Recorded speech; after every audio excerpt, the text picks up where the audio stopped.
La drépanocytose est une maladie qui exige une attention de tous les instants, et l'alimentation joue un rôle capital dans la gestion de votre bien-être.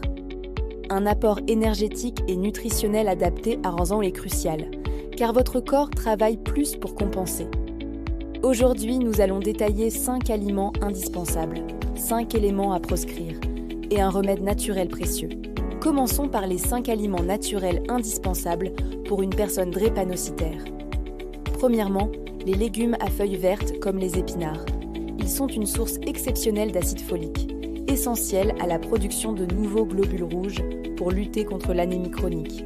Leur consommation régulière aide à maintenir un taux sanguin stable et à réduire la fatigue. Deuxièmement, les poissons gras tels que le saumon ou le maquereau. Riches en acides gras oméga 3, ils possèdent des propriétés anti-inflammatoires puissantes qui peuvent aider à diminuer la fréquence et l'intensité des crises vaso-occlusives douloureuses. Troisièmement, les fruits riches en eau, comme la pastèque. L'hydratation est la pierre angulaire de la prévention des crises. La déshydratation rend le sang plus visqueux et favorise la falciformation des globules. Consommer des fruits gorgés d'eau contribue à votre apport hydrique quotidien.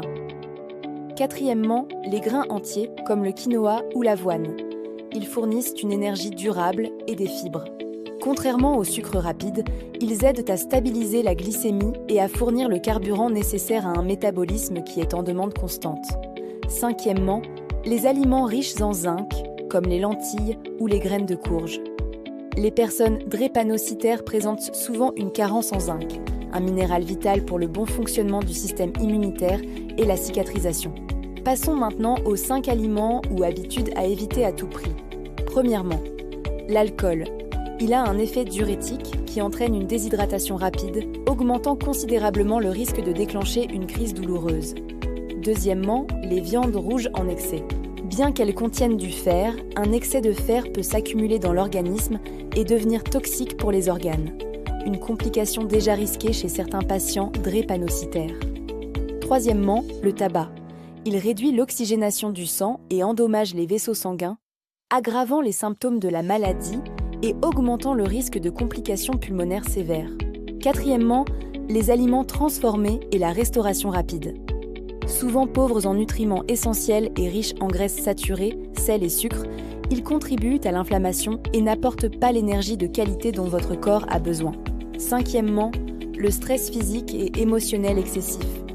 Le stress libère des hormones qui peuvent provoquer la falciformation des globules rouges. Apprendre des techniques de relaxation et éviter les efforts physiques extrêmes est une mesure préventive essentielle. Enfin, comme promis, voici le bonus, un bourgeon que tous les drépanocytaires devraient m'y connaître. Il s'agit du macérat de bourgeon d'aulne glutineux, Alnus glutinosa.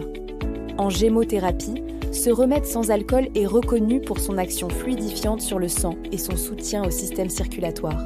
Il aide à améliorer la circulation dans les plus petits vaisseaux, contribuant ainsi à prévenir les obstructions qui causent les crises. Quelques gouttes par jour, selon les recommandations d'un professionnel, peuvent constituer un soutien naturel précieux.